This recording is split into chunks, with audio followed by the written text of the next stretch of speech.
আমাদের জীবনে অত্যন্ত গুরুত্বপূর্ণ একটা আশা বসবাস করে বিশ্বাসের রূপে।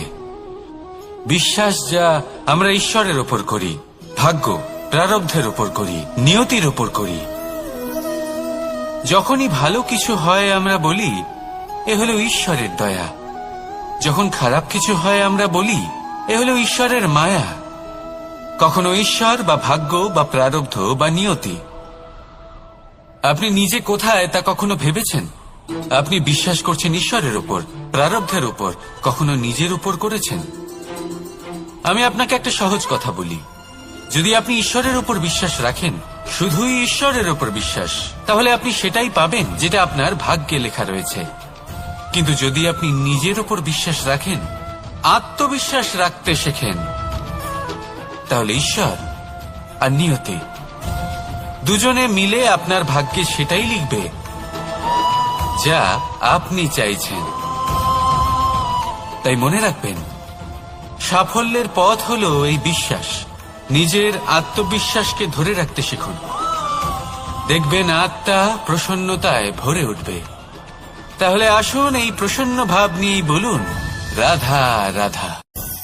জীবনে এমন কি আছে যা আপনাকে অজান্তে শিখরে পৌঁছে দিতে পারে বা আপনার পতনও ঘটাতে পারে? সঙ্গতি। যদি আপনি কোনো শ্রেষ্ঠ ব্যক্তির সঙ্গ লাভ করেন, তাহলে তার শুভ চিন্তা, তার গুণ, তার স্বভাব আপনার মধ্যে চলে আসবে। আপনি আরো শ্রেষ্ঠ হয়ে উঠবেন। আবার সেখানেই যদি আপনি কোনো দুষ্ট ব্যক্তির সঙ্গতি লাভ করেন, কোনো খারাপ মানুষের সঙ্গতি লাভ করেন, তাহলে আপনার শুভ চিন্তা, আপনার গুণ, তা যে কখন আপনার থেকে কেড়ে নেওয়া হবে সেটা আপনি জানতেও পারবেন না। দেখুন, এই সঙ্গতি হলো অত্যন্ত গুরুত্বপূর্ণ। এই সঙ্গতি আপনার নিয়তি নির্ধারণ করে। আপনাকে উদাহরণ দিলে, বৃষ্টির ফোঁটাকে দেখুন। যদি কোনো ফোঁটা গাছের পাতায় এসে পড়ে, তাহলে তা জীবন দান করতে পারে।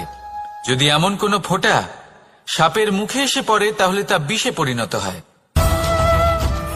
যেমন সঙ্গ তেমন নিয়তি। এবার দুর্ভাগ্যের বিষয় হলো এটাই যে বর্ষার ফোঁটা নির্ধারণ করতে পারে না সে কোথায় পড়তে চায়, তার নির্বাচনের ক্ষমতা নেই।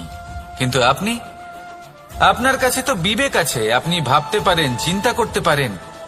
তাহলে আপনি ভাবুন, আপনি কি এমন সঙ্গ চান যা শ্রেষ্ঠ, নাকি এমন সঙ্গ চান যা অশুভ? নির্বাচন আপনারই। শ্রেষ্ঠ সঙ্গ বাছুন আর আমার সাথে ভালোবেসে বলুন, রাধা রাধা।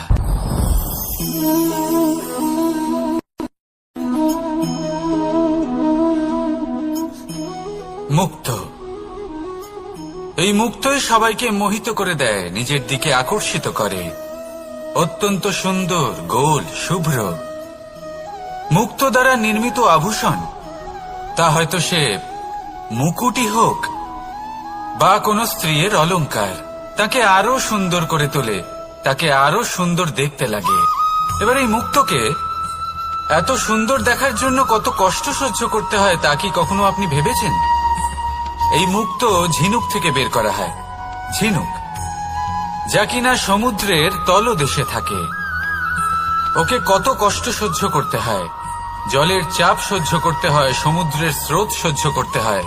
এই ঝিনুককে এত কষ্ট সহ্য করতে হয়, এই মুক্তকে এত কষ্ট সহ্য করতে হয়, তারপরে এর রূপ এত সুন্দর হয়। যদি আপনিও আপনার পরিশ্রমের সৌন্দর্য, নিজের পরাক্রমের সৌন্দর্য এই সংসারে প্রকাশিত করতে চান, তাহলে